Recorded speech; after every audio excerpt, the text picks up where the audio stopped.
Oh man. Okay, so earlier today at like 2:30, at 2:30 in the morning, the white calf, the one that I brought in yesterday, the white one. I don't know how he did it, but he somehow managed to weasel through the fence on that side, and he ended up on my neighbor's property.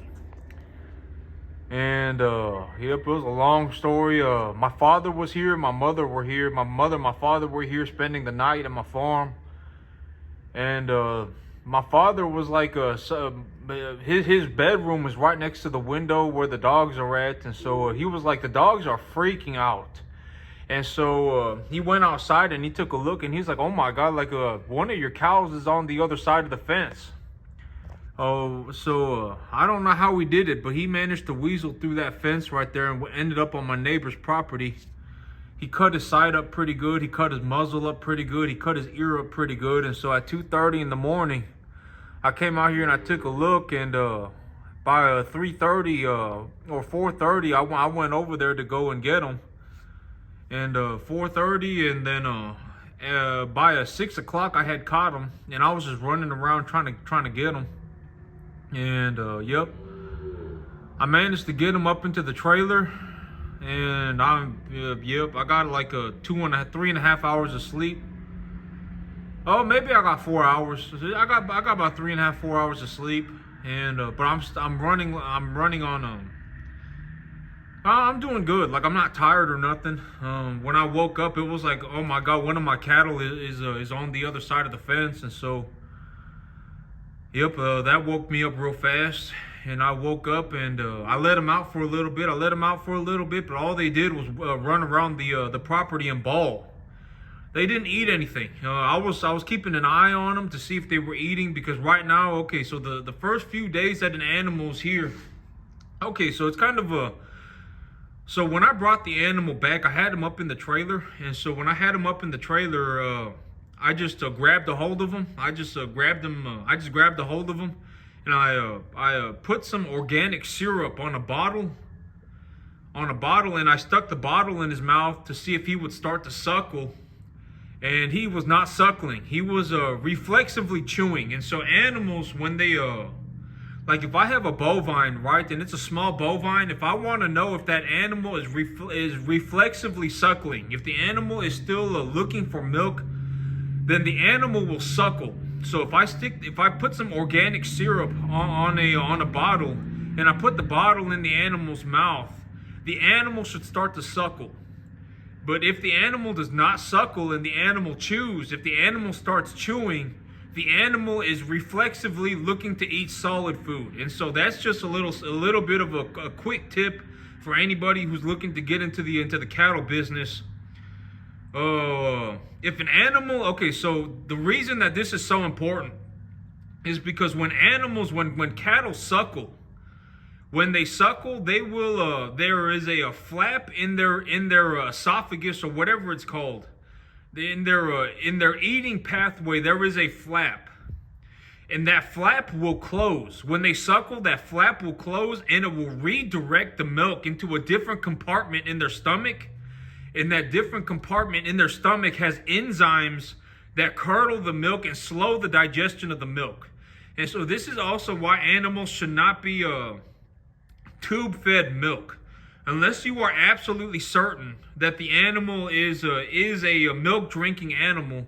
Like, if you are on if you are genuinely very concerned that if you do not start bottle feeding an animal, that the animal will possibly die in the next 24 hours, because the animal is not eating solid food, and you cannot get that animal to suckle practically under any condition. You just cannot get it to happen. At that point, that would be the only time that I personally tube feed an animal. But the reason that it's so important to get an animal to suckle is because the suckling sends an impulse to the esophagus of the animal, and that impulse closes a flap in their digestive pathway, in their esophagus. It closes a path, and that milk is redirected into a different compartment of their stomach, and that compartment of their stomach has specific enzymes in it that curdle the milk and slow the digestion of the milk.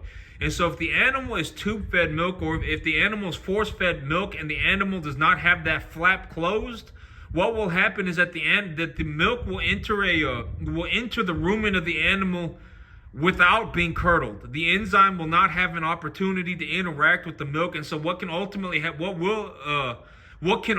happen is that the animal can have severe acidosis very rapidly.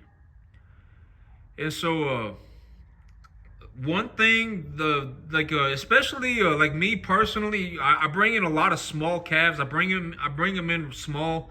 I bring them in anywhere from like 125 to about 325 pounds. And so sometimes when I start going on the lower end of the weight, like the little white animal that I brought in a couple weeks ago, maybe a month ago now, he was about 125 pounds when I brought him in. And I had to put him on a bottle for about 2 days to just get him going enough so that he to make sure that he was eating enough, because he was not eating enough. He was having digestive problems, etc., etc. There were a lot of things that went on that kind of made me go, oh, I need to. But this is a good example. When I stuck the bottle in the little white calf's mouth, he suckled. He did drink the bottle on his own for about the first 2 days. He did drink the bottle on his own. It was very slowly, but he did drink the bottle on his own. And so that was a good indicator to me that, yeah, I should give the animal milk. And then, and once I started giving him milk, I guess his digestive system went going, and I gave him a shot of antibiotics, and his digestive system started up. And then when his digestive system started up, he started eating solid food. And the solid food that was being provided to him was a very thoroughly considered mixed ration. And so the food that I was giving him was a middle to late vegetative winter wheat grass. And so the winter wheat grass was about 7, 8, 9, 10 inches tall, and it had about three, 4 leaves on it. I forget what the 4 branches on it. And so the grass was in a good stage of development. And I was also giving them a total mixed ration of a calf pellet and some Bermuda hay. And so the feed that I was giving them was very thoroughly considered. You know, I wasn't just feeding them just whatever, right? I was making sure that the food that they were eating was the proper diet for the animal at that size. And so their diet was thoroughly considered. And so when he started eating solid food, I just did not get too worried about it, and I just let him eat the solid food, and he's doing okay now. He's probably doubled his weight over the last month. He's probably put on about 125 pounds over the last month and a half or so. I don't know how long I've had him, but he probably put on about another 100 pounds. And so these animals, I got them back up in there. I worked on the fence, and I got the fence set up so that they can't hop over the fence or weasel over the fence anymore.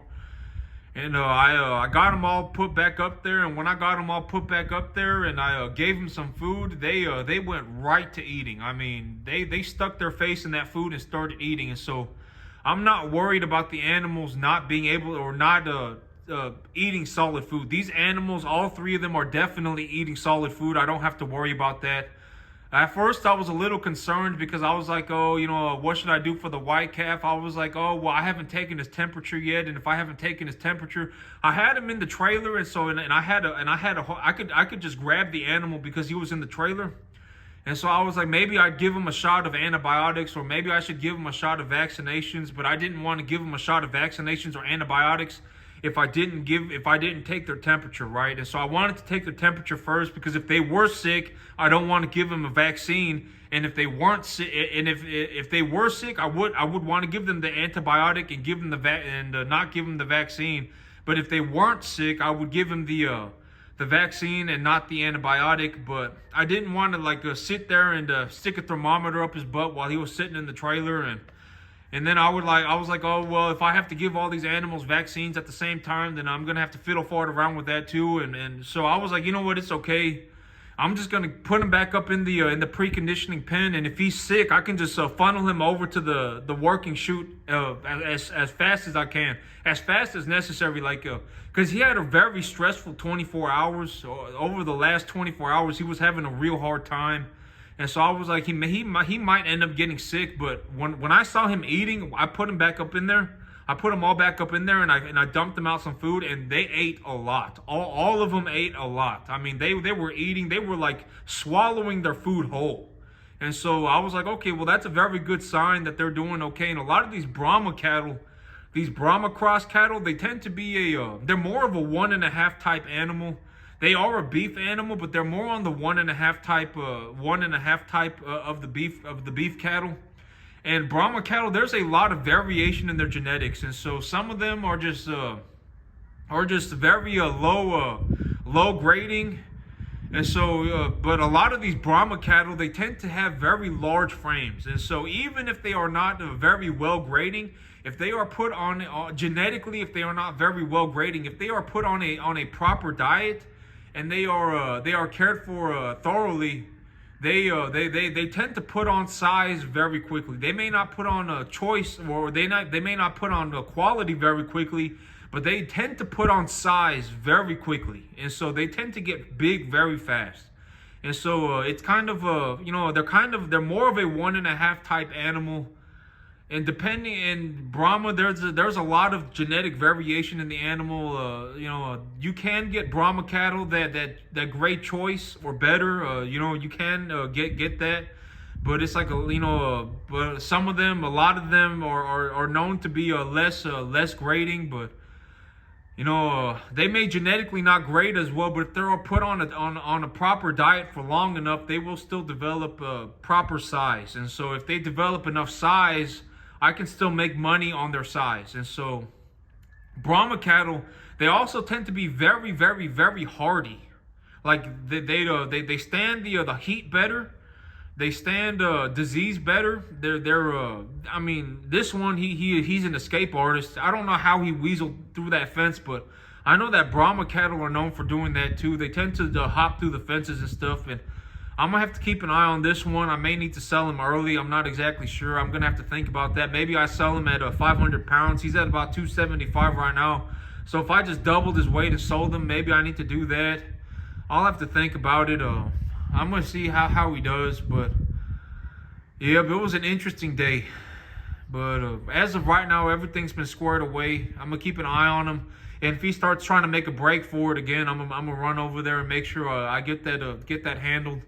But as of right now, everything's going okay. These animals are eating very well. They are eating a lot. They are eating a lot. And so here in about 2-3 days, well, they're all actually a group together now. And so they'll follow each other around. And so the 3 animals that I've had in there for about a month, they're already preconditioned. And so if I start waving feet around, they'll come running in.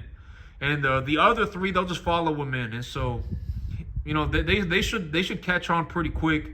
And here pretty soon, my grass is going to be growing in very good. And I've been thinking about what am I going to do with my grass, because I got rain coming in on about Friday.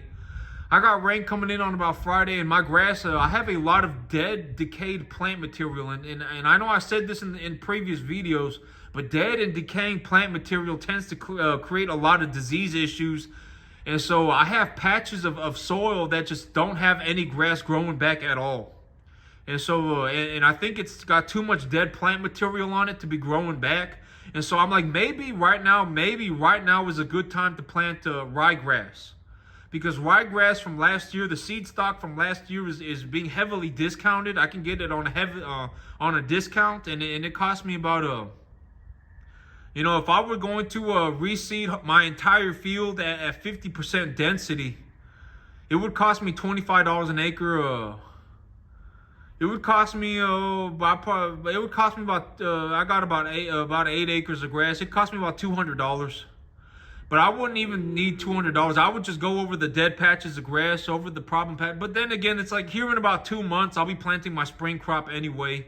And so I may just do with what I got in here in about 2 months. But I also got 4 bags of seeds sitting in storage. And so I may as well just go ahead and utilize that, because I mean, that's $50, right?